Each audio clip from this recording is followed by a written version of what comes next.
Jemaat, mari kita memuji nama Tuhan dengan kidung jemaat nomor 183, bait 1 dan 2.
Kebaktian pada pagi hari ini dalam rangka memperingati kematian Yesus Kristus atau Jumat Agung.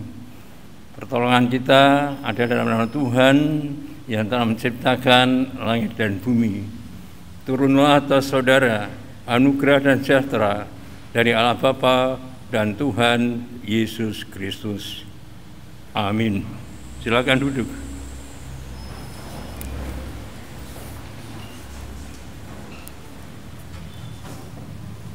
Firman Tuhan sebagai introitus atau awal tema pembuka saya ambil dari 1 Korintus pasal 1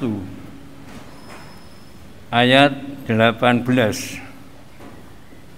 Sebab pemberitaan tentang salib memang adalah kebodohan bagi mereka yang akan binasa, tetapi bagi kita yang diselamatkan pemberitaan itu adalah kekuatan Allah. Mari kita memuji nama Tuhan lagi dengan pujian kidung jemaat nomor 32, bait 1 dan 2.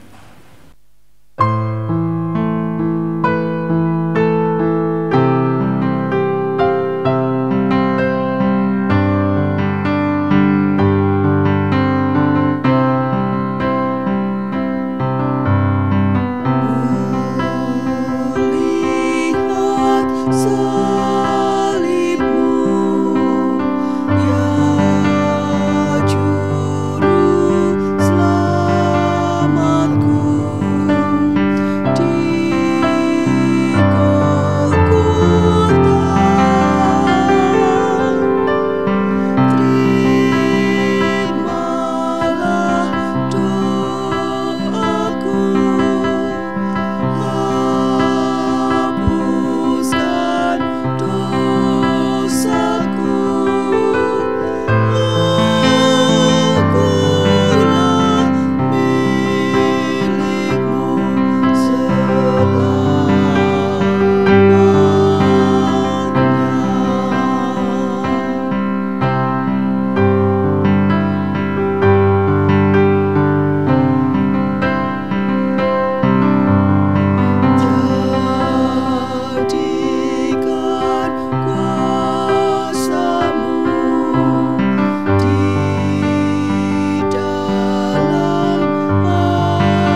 Tuhan Yesus Kristus, di pagi yang sejuk ini, cerah, kami Engkau gerakkan sebagai anak-anak-Mu Tuhan, sebagai warga jemaat, rindu untuk bersekutu, beribadah bersama di rumah bakti-Mu yang Engkau beri, yaitu di Gereja Melaten. Kami berkumpul memuliakan nama Tuhan. Apalagi ya Tuhan Yesus Kristus, Engkau masih memberi kesempatan pada kami untuk menikmati hidup pagi hari ini, bahkan boleh bersama-sama merayakan, memperingati, berbakti dalam hari Jumat Agung, mengingat kembali akan peristiwa yang terjadi, kasih-Mu yang telah Engkau korbankan kayu salib, tubuh-Mu ya Tuhan Kristus, darah-Mu yang mengalir untuk membasuh dosa-dosa manusia, termasuk kami.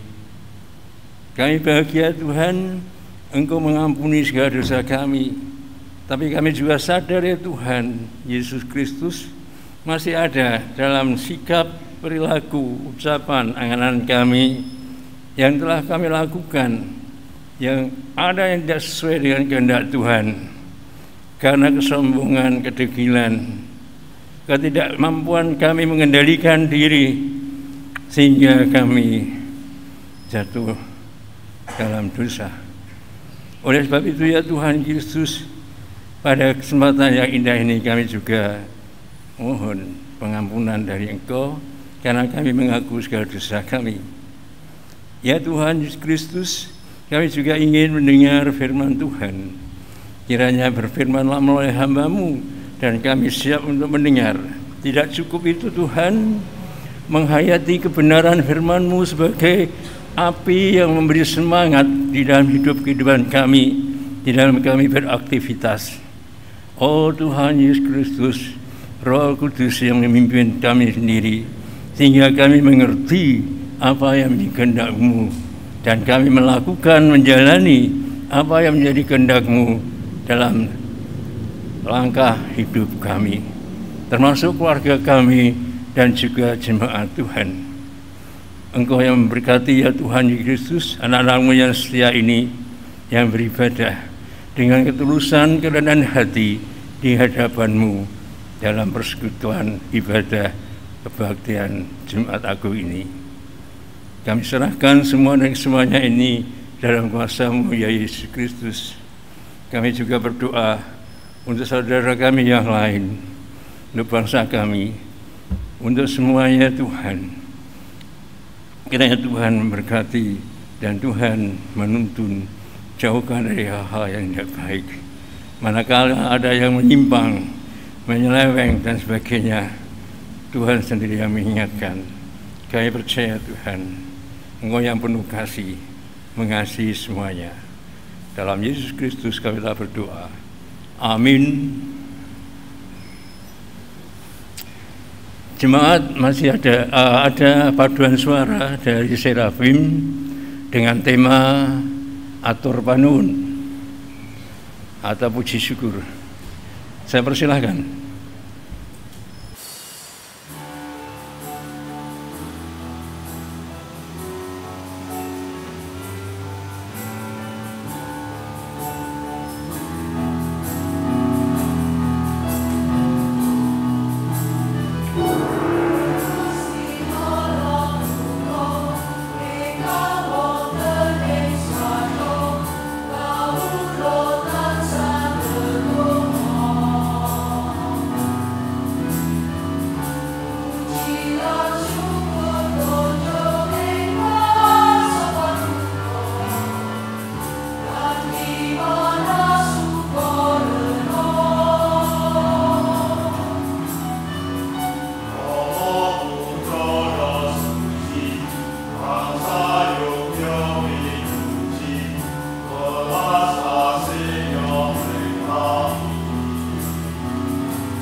Mari kita bersama mendengar firman Tuhan.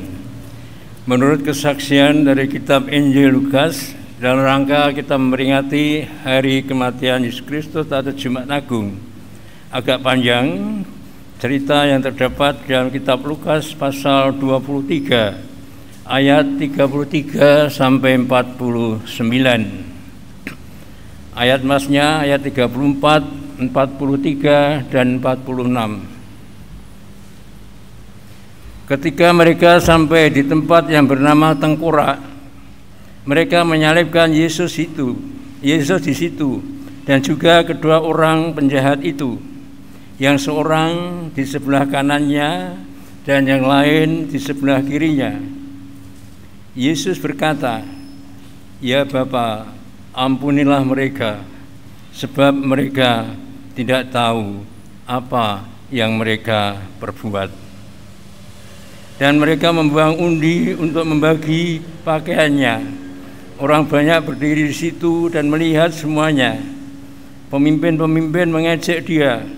Katanya, "Orang lain ia selamatkan. Biarlah sekarang ia menyelamatkan dirinya sendiri jika ia adalah Mesias, orang yang dipilih Allah." Juga prajurit-prajurit mengolok-olokkan dia. Mereka menunjukkan anggur asam kepadanya dan berkata, "Jika engkau adalah raja orang Yahudi, selamatkanlah dirimu." Ada juga tulisan di atas kepalanya, "Inilah raja orang Yahudi." Seorang dari penjahat yang digantung itu menghujat dia. Katanya, "Bukankah engkau adalah Kristus? Selamatkanlah dirimu dan kami." Tetapi yang seorang menegur dia. Katanya, "Tidakkah engkau lihat takut? Juga tidak kepada Allah, sedang engkau menerima hukuman yang sama? Kita memang selayaknya dihukum, sebab kita menerima balasan yang setimpal dengan perbuatan kita. Tetapi orang ini tidak berbuat sesuatu yang salah."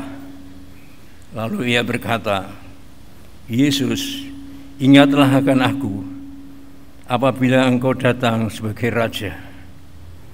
Kata Yesus kepadanya, "Aku berkata kepadamu, sesungguhnya hari ini juga engkau akan ada bersama-sama dengan aku di dalam Firdaus." Ketika itu hari sudah kira-kira jam 12. Lalu kegelapan meliputi seluruh daerah itu sampai jam 3. Sebab matahari tidak bersinar dan tabir bayi suci terbelah dua. Lalu Yesus berseru dengan suara nyaring, "Ya Bapa, ke dalam tanganmu kuserahkan nyawaku." Dan sesudah berkata demikian, ia menyerahkan nyawanya. Ketika kepala pasukan melihat apa yang terjadi, ia memuliakan Allah. Katanya, "Sungguh orang ini adalah orang benar." Dan sesudah seluruh orang banyak yang datang berkerumun di situ untuk tontonan itu melihat apa yang terjadi, pulanglah mereka sambil memukul-mukul diri. Semua orang yang mengenal Yesus dari dekat, termasuk perempuan-perempuan yang mengikuti dia dari Galilea, berdiri jauh-jauh dan melihat semuanya itu. Demikian kesaksian yang benar yang terdapat dalam kitab Injil Lukas. Berbahagia setiap orang yang mendengar firman Tuhan dan memeliharanya serta melakukannya. Amin. Ayat masnya yaitu ayat 34. "Ya Bapa, ampunilah mereka, sebab mereka tidak tahu apa yang mereka perbuat." Ayat 43. Ayat 43. "Aku berkata kepadamu, sesungguhnya hari ini juga engkau akan ada bersama-sama dengan aku di dalam Firdaus." Ayat 46.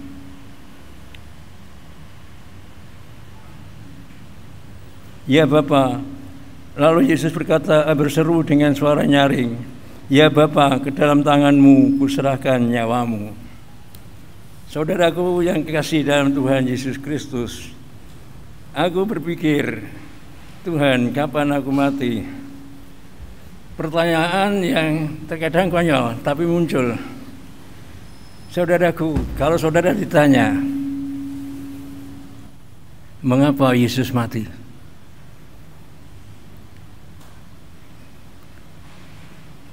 Ya, karena dia manusia. Karena sudah digariskan manusia mesti mati. Dan manusia mati sekali. Kalau hidup itu tidak sekali, tapi ada kelanjutannya. Setelah mati masih ada kelanjutan. Mengapa Yesus mati? Apakah saudara pernah berpikir hal itu? Atau kan juga saya? Saya sendiri jarang berpikir mengapa Yesus mati. Hanya yang tahu bahwa Yesus mati untuk menyelamatkan, menebus dosaku. Tapi mengapa ia mati? Pertanyaan mengapa mendorong orang ingin tahu. Karena dari mengapa ini akan timbul suatu hal yang pasti, sebab yang benar mengapa ia mati.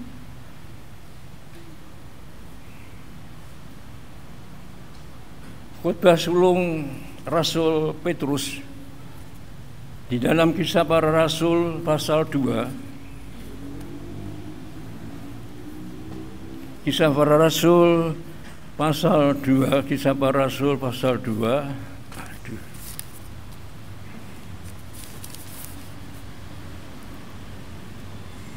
Ayatnya 23. Dan dia yang diserahkan Allah menurut maksud dan rencananya telah kamu salibkan dan kamu bunuh oleh tangan bangsa-bangsa durhaka. Petrus dengan berani mengatakan dalam khotbah sulungnya setelah Pentakosta bahwa dia, yaitu Yesus, yang diserahkan Allah menurut maksud dan rencananya telah kamu salibkan dan kamu bunuh oleh tangan bangsa-bangsa durhaka. Ada dua hal. Yang pertama, mengapa Yesus mati? Yang pertama yaitu akibat dari orang-orang yang benci pada Yesus, karena Yesus telah berbuat baik, mengajarkan hal yang baik yang sesuai dengan ajaran dan apa yang dikehendaki oleh Tuhan Allah. Justru yang membenci itu adalah para ahli Taurat, ahli agama, imam. Mengapa membenci? Karena mereka masih menyombongkan diri dan kemampuan dirinya. Taurat yang dari Tuhan diselewengkan dengan penafsiran yang tidak cocok sesuai dengan apa yang dikehendaki oleh Tuhan, tetapi dimasuki oleh pemikiran-pemikiran mereka untuk mempertahankan jabatan dan kelompoknya, sehingga mereka melakukan hal. Orang kalau sudah membenci maka melakukan perbuatan yang tidak cocok, mempengaruhi massa supaya ikut membenci dengan demonstrasi. Yang dulu pernah mengatakan Maranatha Hosana, Yesus masuk Yerusalem, sekarang mengatakan salibkan. Itulah massa. Massa bukan suara Tuhan. Suara Tuhan tetap Tuhan. Tidak hanya massa, orang yang punya pengaruh dalam bidang politik, kekuasaan juga dipengaruhi supaya ikut membenci. Pontius Pilatus yang waktu berhadapan dengan Yesus tidak melihat apa yang menjadi sebab Yesus disalahkan. Pontius Pilatus mengatakan bahwa Yesus tidak bersalah. Herodes juga mengatakan Yesus tidak bersalah. Tapi karena takut jabatannya, takut dimusuhi oleh massa, takut dipengaruhi, disalahkan, maka yang benar disalahkan, yang salah dibenarkan. Pontius Pilatus tetap menyalahkan Yesus. itu menurut pengkhianat. Tapi sisi yang kedua, mengapa Yesus mati? Kalau khotbah Rasul Petrus tadi katakan menurut maksud dan rencana Allah. Nah, di sini saudara yang tepat. Maksud dan rencana ada suatu rangkaian. Dengan maksud, ada maksud satu keinginan, kemudian merencanakan sesuatu. Demikian pula untuk saya dan saudara tentunya. Kalau ada suatu keinginan, ada maksud, nah kemudian dibuat suatu perencanaan. Nah, perencanaan ini kemudian direalisasikan. Apa maksud dan rencana Allah dengan kematian Yesus? Kita buka kembali halaman pertama Alkitab kita dalam kitab Kejadian, utamanya pasal 3. Setelah manusia yang indah di Firdaus bersama Allah dengan indah sekali, tapi akibat adanya pengaruh iblis, diabolos, manusia jatuh dalam dosa. Nah, kemudian apa yang dilakukan Allah? Allah yang Maha Kasih mempunyai maksud yang indah, yaitu menyelamatkan manusia. Maka ada firman yang menjadikan bahwa akan lahir dari seorang darah atau perempuan, anak laki-laki yang akan meremukkan kepala ular, yaitu iblis. Jadi maksud dan rencana Allah sejak mula adalah menyelamatkan manusia, memberi sejahtera kehidupan yang tenang, tidak dibelenggu oleh dosa. Itu maksud dari Tuhan Allah dan rencananya. Dan apa menjadi rencananya? Prosesnya lama, tapi saya ambil 4 saja. Yang pertama yaitu Nuh dengan tanda perjanjian. Karena Tuhan telah berjanji akan menyelamatkan, maka Tuhan menyelamatkan. Nuh dengan perahu diselamatkan oleh Allah, tanda perjanjiannya pelangi. Selama masih ada pelangi, maka rencana Tuhan penyelamat masih ada. Kemudian diperbaharui pada zaman Abraham, yaitu sunat. Sunat sebagai tanda perjanjian untuk keturunan Abraham yang terselamatkan. Nah, ceritanya tentu banyak. Nah, pelangi tidak lagi, kemudian diperbaharui menjadi sunat.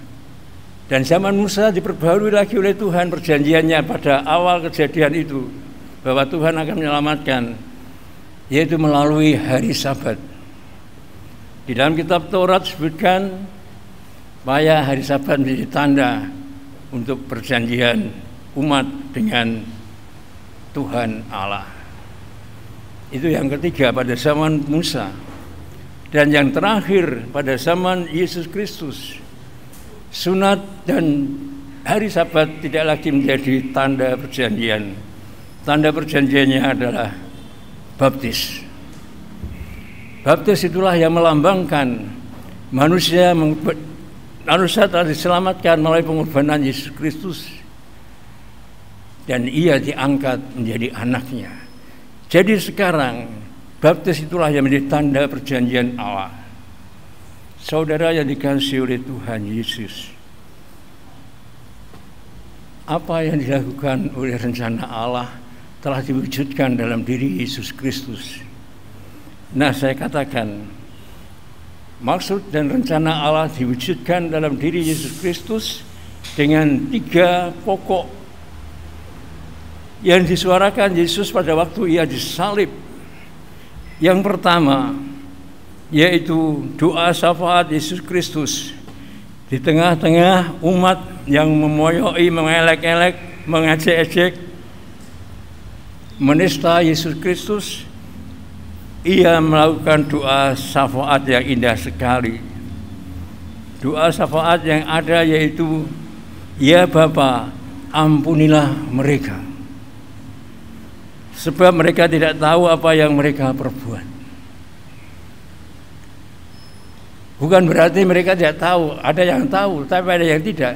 Tapi doa syafaat Yesus Kristus di sini, ampunilah mereka.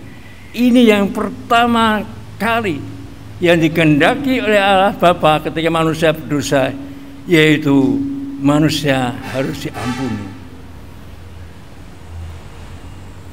Dan sebelum Yesus zamannya itu ada proses, tapi setelah Yesus Kristus manusia diampuni manakala ia mau bertobat kepada Yesus Kristus. Mengapa itu pokok, saudaraku? Kalau saya tidak bisa mengampuni kesalahan orang lain, yang muncul itu adalah suatu kebencian. Dan kalau kebencian itu terus muncul, yang ada itu dosa melimpah.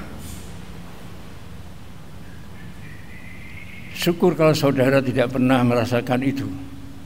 Tapi kalau ada rasa benci di dalam diri orang, yang pertama ketidaktenangan, tidak tenang di dalam diri orang itu. Yang kedua, menganggap dirinya benar dan menyalahkan orang lain terus. Yang ketiga, mengajak orang lain untuk ikut membenci. Dan yang keempat yang semakin parah, membunuh. Nah, di sini tidak ada kasih. Tidak ada ceritanya Allah itu membenci. Ceritanya yang ada adalah mengasihi.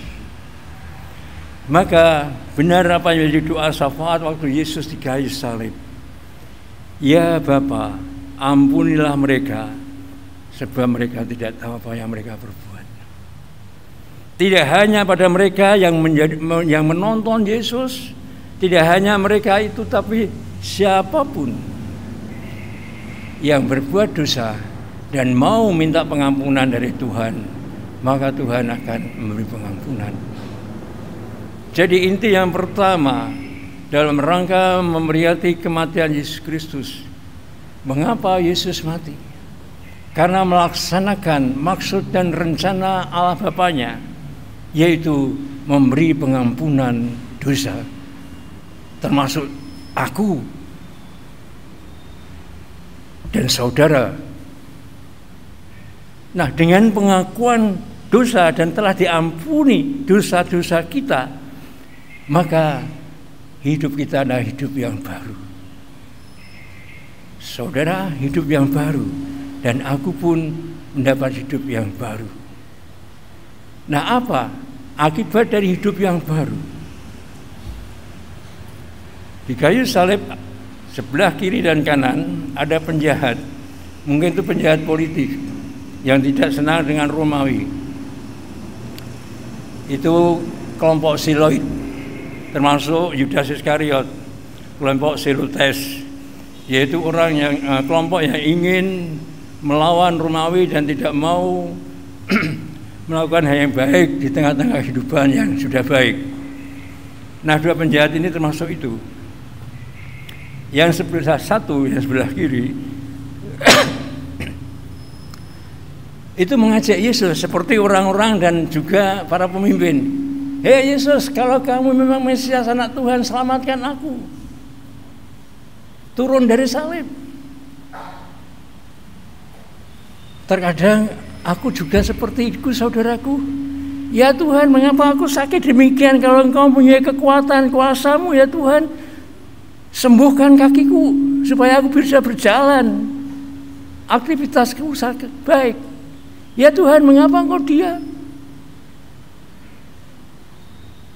Syukur kalau saudara tidak demikian.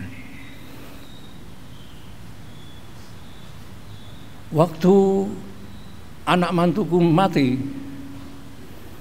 aku menangis. Mengapa dalam hati? Mengapa Tuhan memanggil anak mantuku? Dan anakku Engkau biarkan, masa depannya bagaimana, cucuku bagaimana ini? Aku menangis. Anakku tidak. Akhirnya apa, saudaraku? Aku minta didoakan oleh Novi, anakku, Novianto. Doakan aku. Telah berdoa. Aku berdoa, ya Tuhan, aku sombong di hadapan-Mu Tuhan. Aku yang gemblung Tuhan. Mengapa aku tidak percaya Engkau tentang masa depan, tentang anak mantuku? Dan akhirnya dijawab oleh Tuhan. Cucuku yang mau dititipkan ke tetangganya karena ibunya bekerja, dititipkan ke tetangganya. Tapi apa kata cucuku? Tidak mau. Kan ada ayah dan Tuhan Yesus di surga yang menyertai aku.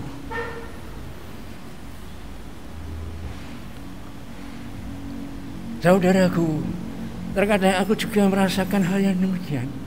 Mengapa aku menuntut yang lebih itu? Tapi aku menemukan firman Tuhan dari Rasul Paulus waktu dia juga terkena penyakit. Apa kata Tuhan?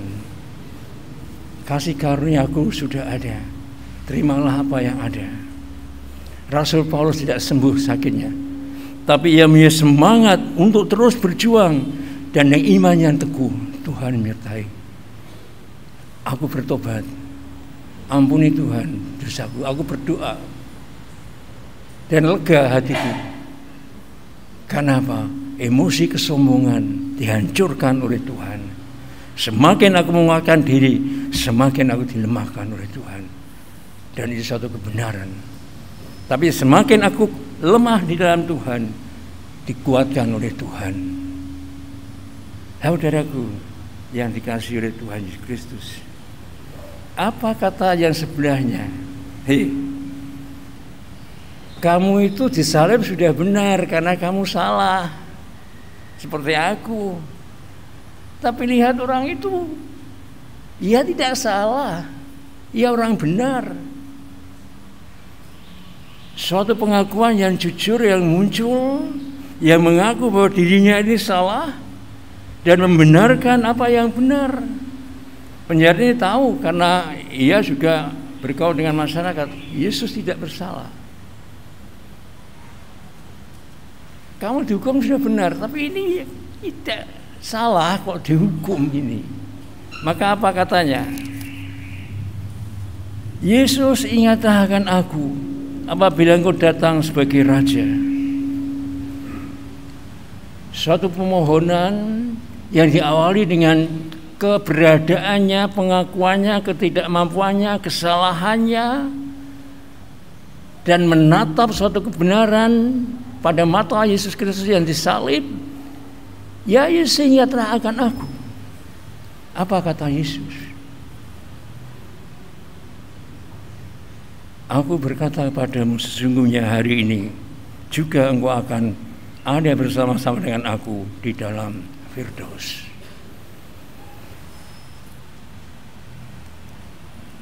Saudaraku, pernah ada warga jemaat, Pak kalau gitu enak seperti penjahat Pak, saya berbuat jahat dulu nanti mau mati.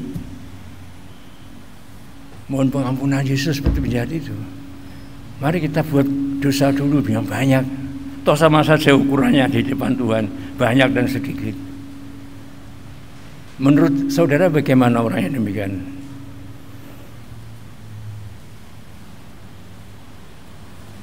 Hal ini bukan sebagai cara, tapi yang inti dari sini bukan cara yang kemudian hari ini juga sebagai pola atau sebagai hal yang seperti itu, enggak. Yang penting sih ada satu pengakuan dari penjahat itu sendiri dengan ketulusan, ia mengaku salah dan mohon. Nah ini yang penting. Dan apa kata Yesus? Hari ini juga ada bersamaku di Firdaus. Firdaus atau surga di dalam kamus bahasa Alkitab. Kalau saudara bawa Alkitab, itu di kamus ada. Apa itu Firdaus? Firdaus adalah keadaan semula di mana Allah langsung hadir pada manusia. Kejadian pasal 2 dan 3. Jadi Firdaus atau surga di mana manusia semula, di mana Allah langsung hadir pada manusia. Jadi keadaan yang indah sekali. Maka kalau dikatakan surga, yaitu kembali Hubungan antara manusia dengan Allah yang erat, akrab, tenang, damai, binatang dengan baik dan sebagainya, Adam Hawa dengan akrab, bergaul dengan ini dan sebagainya. Jadi keadaan yang tenteram. Itulah yang diungkap tentang surga.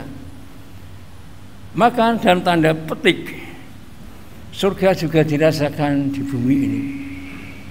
Saya ingat dengan Pak Wali Kota Sutrisno Soeharto, ya selalu menekankan rumahmu adalah surgamu. Artinya ketenteraman dalam rumah tangga menjadikan benih untuk hal-hal yang indah dalam ketenteraman yang lain, termasuk bertangga dan sebagainya.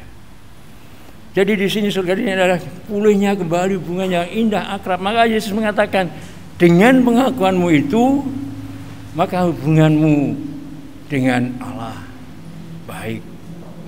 Dan Yesus menjamin bersama dengan aku. Itulah iman. Iman adalah satu pengakuan dari seseorang yang menyatakan kebenaran pada Allah dan menyatakan dirinya bergantung pada Tuhan. Kalau saya dan saudara beriman, berarti saya mengaku kepada yang Maha Kuasa, yaitu Yesus Kristus, sebagai yang berkuasa, dan mengaku bahwa diriku ini bergantung hanya kepadanya. Iman di dalam kitab Roma, saudara bisa sendiri mempelajarinya, yaitu pasal yang kelima. Hasil pembenaran iman. Sebab itu kita yang membenarkan karena iman, kita hidup dalam damai sejahtera dengan Allah oleh karena Tuhan kita Yesus Kristus. 5 ayat 1. Jadi kalau orang itu sudah beriman, didamaikan dengan Allah, hidup sejahtera dengan Allah dan dengan Yesus Kristus, berarti saudara dan aku yang sudah didamaikan oleh Yesus Kristus hidup damai sejahtera bersama dengan Yesus Kristus. Kita wujudkan, diwujud nyatakan dalam peri kehidupan hari lepas hari. Nah, siapa yang bisa menilai orang itu beriman atau tidak? Rasul Paulus dalam kitab Roma pasal 12. Roma pasal 12.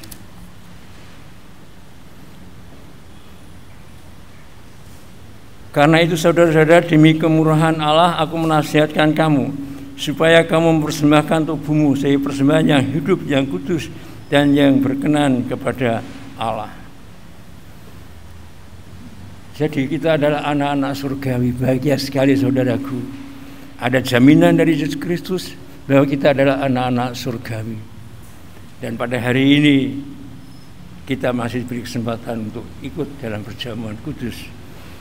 Yang terakhir mungkin agak panjang tadi, yaitu 46. Lukas pasal 46. Ya Bapa, ke dalam tanganmu kuserahkan nyawamu. Ini kutipan dari Mazmur pasal 31 ayat 6. Hanya ditambah ya Bapa. Biasanya dikatakan atau diungkap pada saat seseorang mau tidur. Jadi mau tidur, berdoa dulu, panjang lebar terserah itu, tapi ditutup dengan ya Bapa, ke dalam tanganmu kuserahkan nyawaku. Karena zaman dulu tidur itu seperti orang mati. Nah, bangun tidur, berdoa lagi. Itu di dalam Mazmur pasal awal-awal itu ada doa pagi dan doa malam.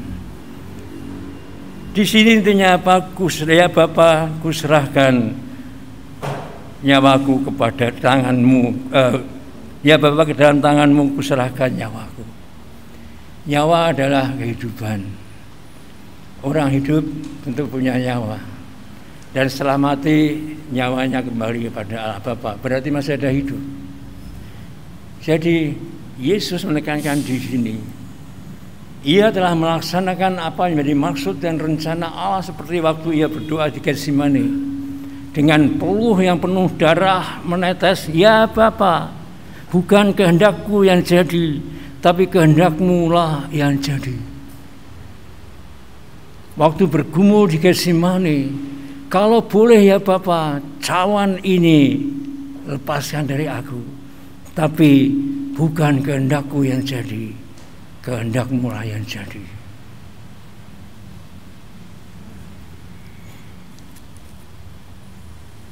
Aku terkadang kalau nyanyi "Jika jiwaku berdoa", terkadang ingat pada diriku sendiri. Ya Bapak, terkadang aku terbalik Tuhan. Jangan kehendakmu Tuhan yang jadi, kehendakku yang jadi Tuhan. Kamu ikuti aku Tuhan. Kalau kita merasakan itu, terkadang sering terjadi yang terbalik itu. Di daftar sekian-sekian, Tuhan kehendakku ini Tuhan, jadikanlah kehendakku seperti ini. Tapi setelah ditutup, kehendakmu yang jadi Tuhan, orang itu mangkel. "Mengapa Tuhan daftar apa kehendakku ini kok enggak Engkau beri?" Tapi dia ingat, kehendakmu lah yang jadi. Saudaraku, kasih yang ketiga selain pengampunan, iman, dan yang ketiga anugerah itu adalah penyerahan diri. Berserah kepada Tuhan. Saudaraku, penyerahan diri. Yuk kita merasakan diri. Betulkah hidupku ini sudah aku serahkan? Penyerahan diri dalam hidup ini berarti apa yang menjadi maksud dan rencana Tuhan. Seperti Yesus kehendaki, kita ikuti. Hei, bagaimana aku tahu rencana dan maksud Tuhan? Ya, bagaimana aku tahu Yesus Kristus menyelamatkan aku sedangkan Yesus tidak ada? Karena iman. Iman belajar dari apa? Belajar mengerti apa yang dikehendaki Tuhan itu. Belajar dari apa? Dari firman Tuhan itu sendiri, dari kebenaran firman Tuhan itu. Jadi intinya adalah belajar. Belajar terus menerus. Tuhan, aku belajar untuk selalu mengikuti Engkau.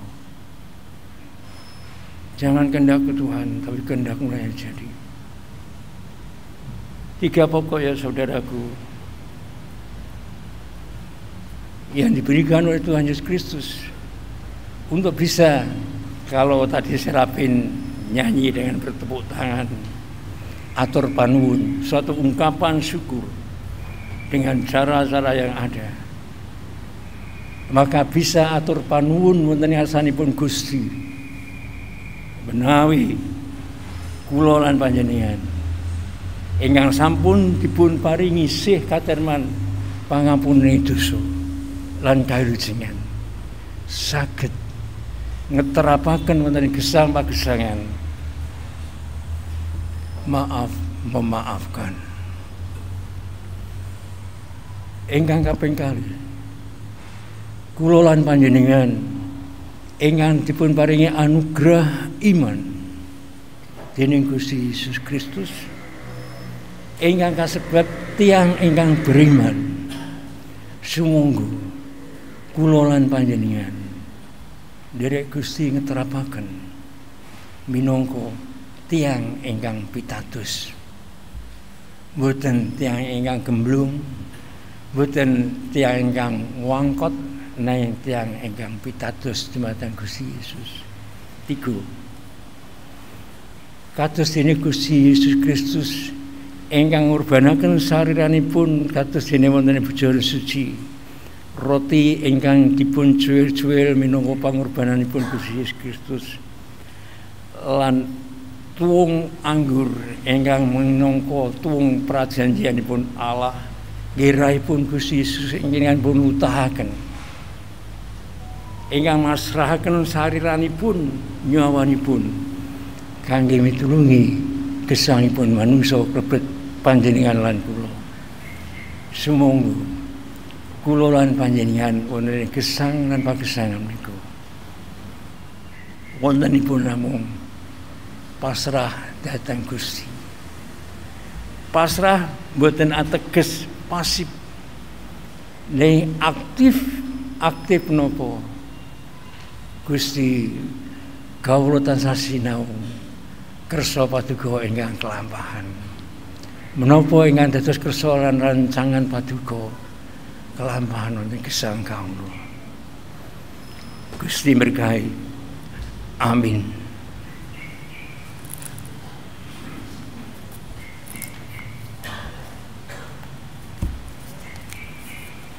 Saudara yang dikasihi oleh Tuhan Yesus Kristus, seperti diwartakan dalam jemaat pada hari ini ada perjamuan kudus. Saya akan membaca tata ibadah formulir perjamuan kudus. Saya singkat. Formulirnya panjang tapi saya singkat yang pokok-pokok saja. Demikian, saudara-saudara yang dikasihi di dalam Tuhan Yesus Kristus, marilah kita bersama-sama mendengarkan peraturan perjamuan kudus yang ditentukan oleh Tuhan Yesus Kristus sendiri melalui gerejanya untuk mengingat akan kematian demi meneguhkan iman. Perjamuan kudus adalah sakramen. Oleh karena itu, siapapun yang merayakan perjamuan kudus harus orang yang dengan sungguh-sungguh hati berniat untuk melaksanakan kehendak Allah, mendengar akan firman Allah dan berusaha untuk mewujud nyatakan panggilan Allah seperti yang dikehendakinya, supaya di dalam makan dan minum perjamuan Tuhan itu mendatangkan berkat dan kekuatan. Perlu kita menguji diri kita sendiri. Pertama, kita perlu merasa-rasakan dosa kita dan menyesali dosa kita dan mohon pengampunan di hadapan Tuhan. Yang kedua, kita perlu menguji kita sendiri, apakah kita percaya bahwa semua dosa kita telah diampuni oleh sengsara dan kematian Tuhan Yesus Kristus di kayu salib. Yang ketiga, kita perlu menguji kita sendiri, apakah ada kesungguhan hati untuk mengucap syukur kepada Tuhan Allah.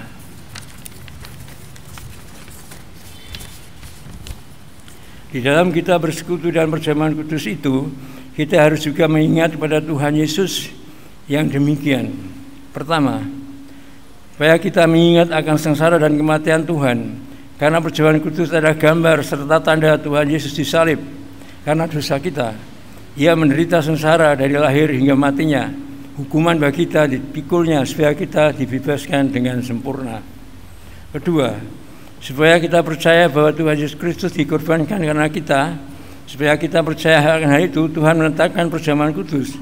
Pada saat malam menjelang Ia diserahkan, Ia mengambil roti, memecah-mecahkan dan memberikannya kepada murid-muridnya dengan sabdanya, "Inilah tubuhku yang diserahkan bagi kamu.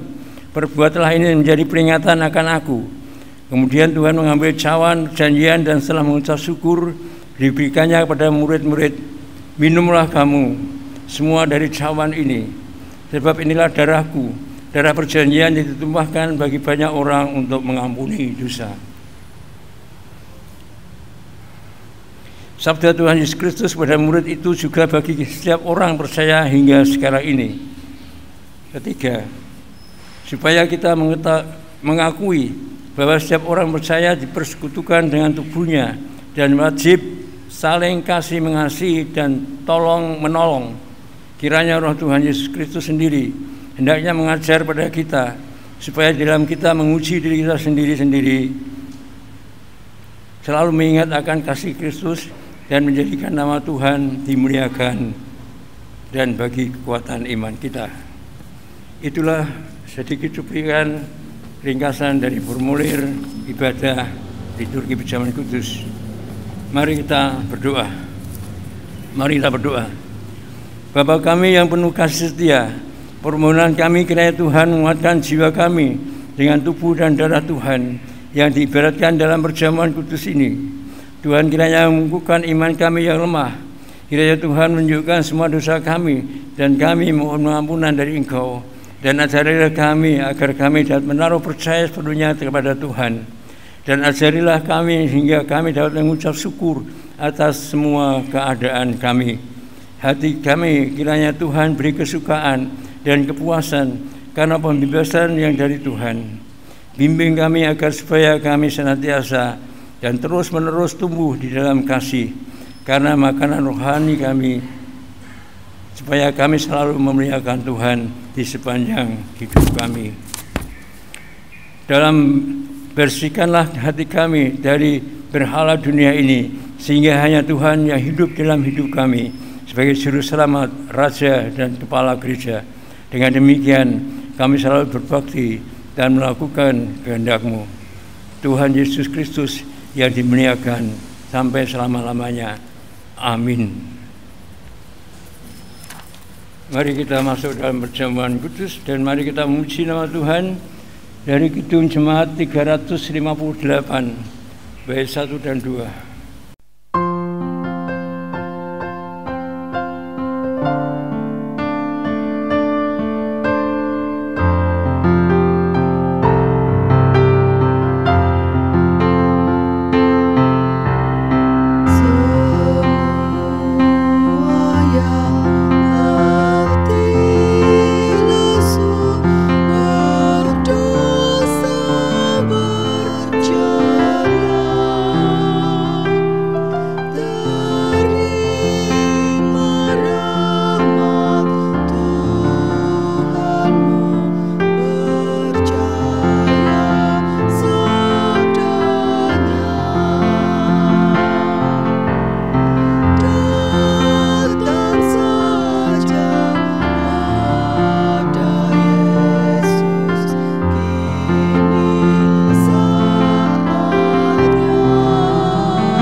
Dikasih oleh Tuhan Yesus Kristus, demikian firman Tuhan.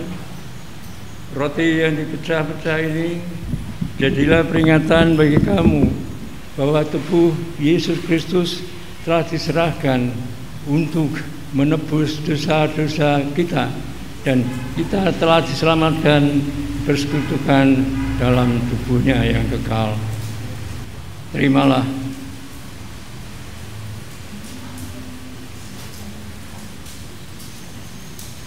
Dan makanlah.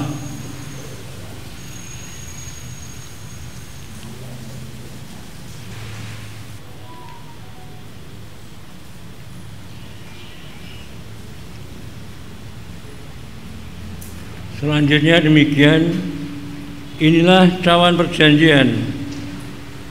Jadikanlah peringatan bagi kamu bahwa darah Kristus telah dicurahkan untuk menyucikan dosa-dosa kita, dan kita diselamatkan dalam perjanjiannya yang kekal. Terimalah.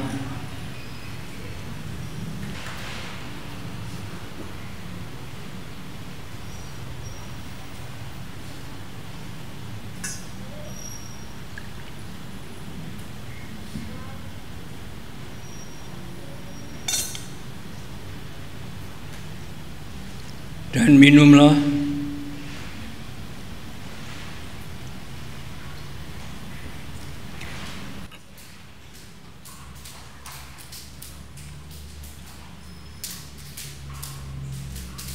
Jemaat yang diberkati oleh Tuhan Yesus Kristus, mari kita berdoa. Tuhan Yesus Kristus, pada tahun 2022 ini Tuhan, 15 April, kami bersama telah berbakti dalam Jumat Agung, memperingati kematian-Mu, bahkan ikut bersama mengikuti perjamuan kudus. Oh Tuhan, kami telah merasakan kasih-Mu Tuhan dengan pengorbanan-Mu Tuhan. Kami merasakan damai sejahtera-Mu Tuhan. Namun terkadang kami tergelincir karena kedengkian kami. Oleh sebab itu Tuhan, dengan peristiwa ini Engkau menggugah kami kembali agar sisa hidup kami sampai kapan Engkau memanggil kami tetap layak kepadamu.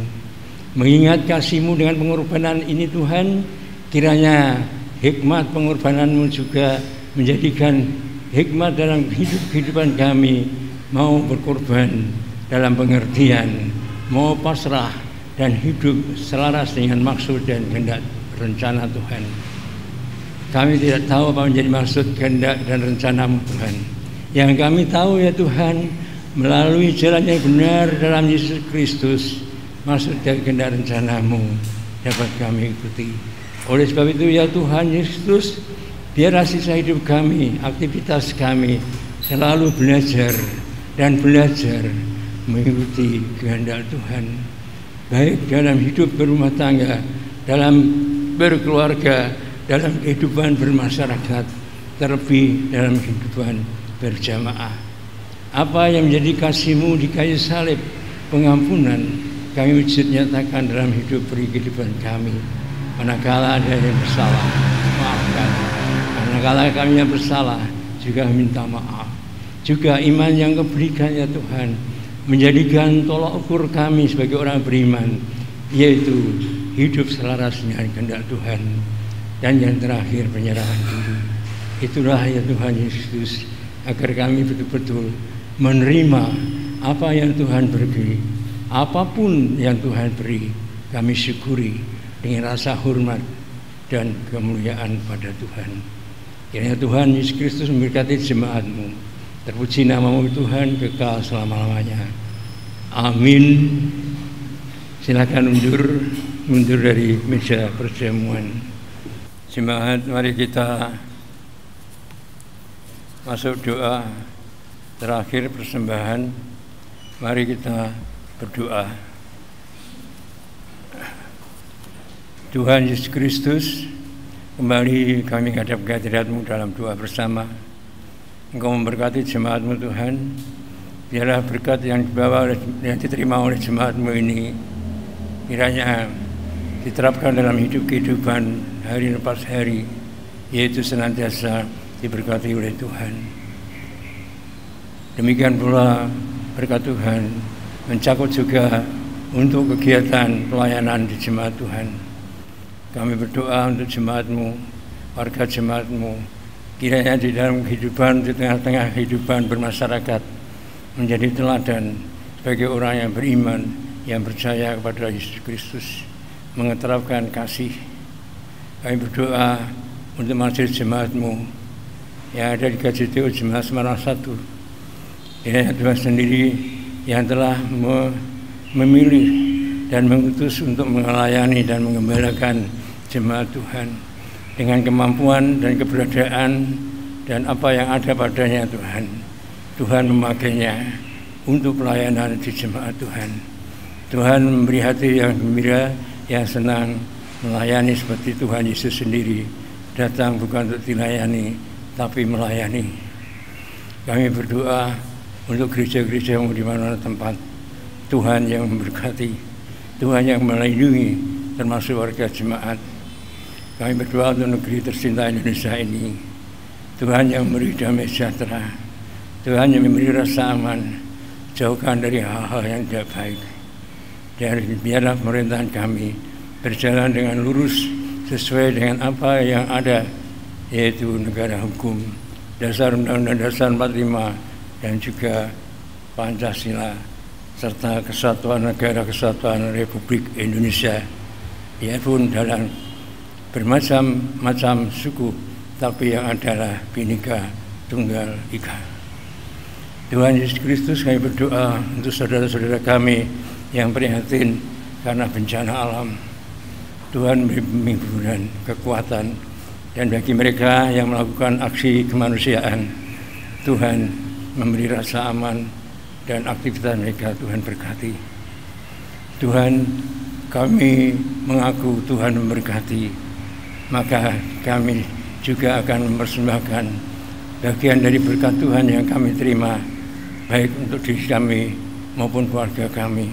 Kami persembahkan untuk kemuliaan nama Tuhan, dengan mengingat akan kemuliaan nama Tuhan sendiri. Maka dengan sukacita dan kerelaan kami akan mempersembahkan sebagian materi apa yang Tuhan berikan pada kami persembahkan. Tuhan Yesus, semuanya itu adalah kehendak-Mu yang jadi. Kami berdoa karena kami telah Engkau ajar untuk berdoa bagaimana pernah Engkau doakan. Bapa kami yang di surga, dikuduskanlah nama-Mu, datanglah kerajaan-Mu, jadilah kehendak-Mu di bumi seperti di surga. Berikanlah kami pada hari ini makanan kami yang secukupnya, dan ampunilah kami akan kesalahan kami, seperti kami juga mengampuni orang yang bersalah pada kami. Dan janganlah membawa kami ke dalam pencobaan, tapi lepaskanlah kami daripada yang jahat. Karena Engkau-lah yang punya kerajaan dan kuasa dan kemuliaan sampai selama-lamanya. Amin. Untuk persembahan mengingat kitab Amsal pasal 11 ayat 25. Kitab Amsal pasal 11 ayat 25. Ada yang menyebar harta tetapi bertambah kaya. Ada yang menghemat secara luar biasa namun selalu berkekurangan. Siapa banyak memberi berkat diberi kelimpahan. Siapa memberi minum, ia sendiri akan diberi minum. Mari kita memuji nama Tuhan. Dari Kidung Jemaat 368 bait 1 dan 4.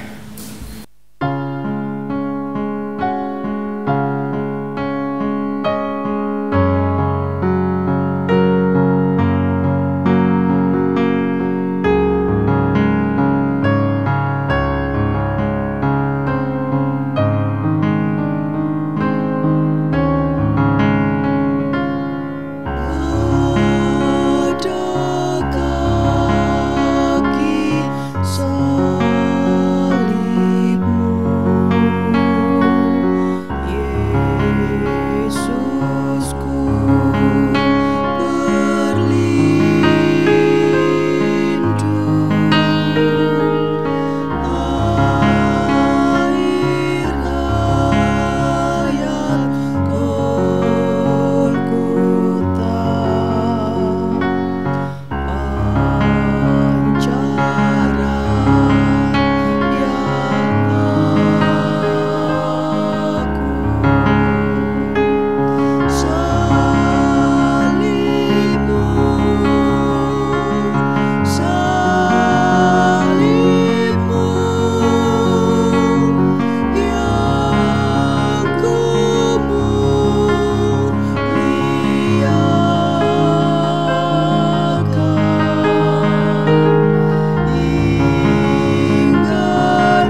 dengan penuh sukacita karena dan mendapat firman Tuhan dan berkat Tuhan. Silakan saudara berdiri. Mari kita bersama dengar, Tuhan memberkati dan amini berkat yang akan dan sudah saudara terima. Tuhan memberkati engkau dan melindungi engkau. Tuhan menyinari engkau dengan wajah-Nya dan memberi engkau damai kasih karunia. Tuhan menghadapkan wajah-Nya padamu dan memberi engkau damai sejahtera. Amin. Mari kita memuji nama Tuhan dari Kidung Jemaat 392, bait 1 dan 2.